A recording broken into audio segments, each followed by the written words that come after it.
Good morning, everybody, and this is your Forex day trade setups for today. So starting off with Euro USD, and we are still very much range bound, and I think this is going to continue into the end of the year. So I don't see any noise that is actually going to catapult this in any direction. So narrative is kind of the same for me, is really sit on hands. Unless you are a range trader, then you'd be looking to be short off the top here somewhere.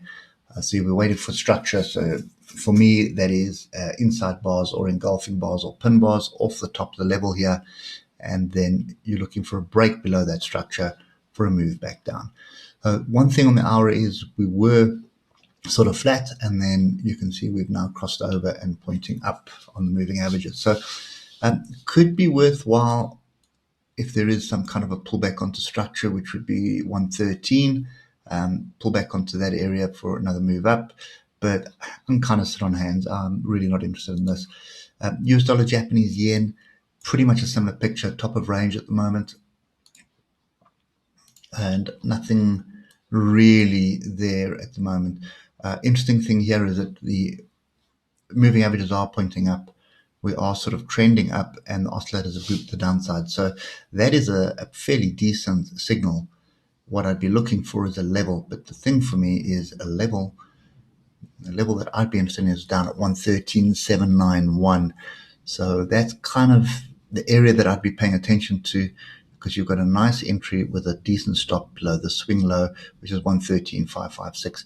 So that's something worth watching. I'd maybe just put an alert on it, just when price gets down here, just watch it for a while, see what happens. But yeah, generally speaking, it is sideways. So I'd want to see, a decent trend. And at the moment, there is no decent trend. Moving on to British pound, Japanese yen. We've broken through the structure to the downside that was here. We're in here for 3 weeks, basically. And this week has been a solid engulfing bar. If you want to see what I'm talking about, have a look at that. Not over yet. The week's obviously not over yet. And we are kind of coming into the Christmas period. So, anything can happen right now. But if we just drill down to the hour,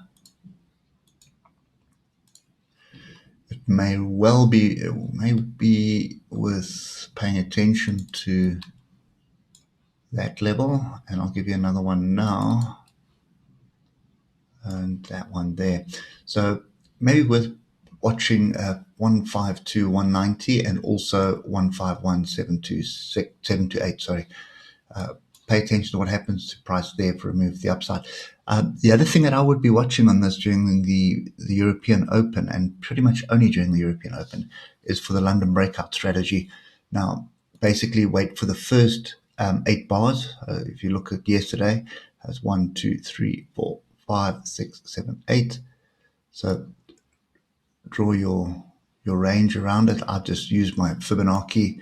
So I've got my range target, which is here.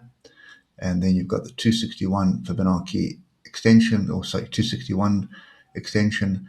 And then there is a 2323 extension, which is more than likely where the target was hit.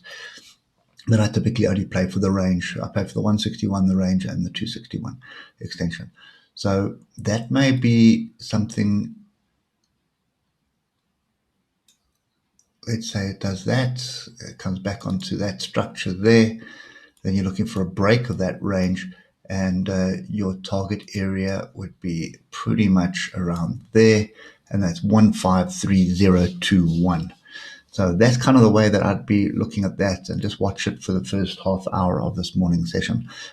Euro British pound, it is just as messy as it has been all year, and you can see we're above the 155 on the 8 hour, and lo and behold, we are now back below it, as it has been all year. So if you move down to the hour, you will see we had a fairly strong move down, and then just sideways chaotic. Moving averages pointing down, oscillators coming up. So I would be looking at structure, and there is a bit of structure right up here. So I'd be looking at 0.85. So looking at 85, 0.85 for an opportunity to be short. Your stop area is going to be up here at What's the high there? 085109. So that's kind of the view that I've got at the moment. Don't see anything else here. And one thing that you need to just watch out for, there is a bit of a gap. So that could act as a magnet. And we do have quite a bit of structure down the bottom here as well. You can see, look at this massive pin bar off this area. So yeah, I'd be pretty cautious. I'd only be targeting this area. So you look something like that. You've got 121 point risk to 200 point gain. So just a little bit less than 2-to-1 trade. Anyway, that's kind of my view on Forex at the moment. Not sure that we will be doing another Forex video until the new year, but we'll see how things go. But at the moment, it is really quiet. Anyway, hope it helps, and we'll catch up with you sometime. Cheers for now.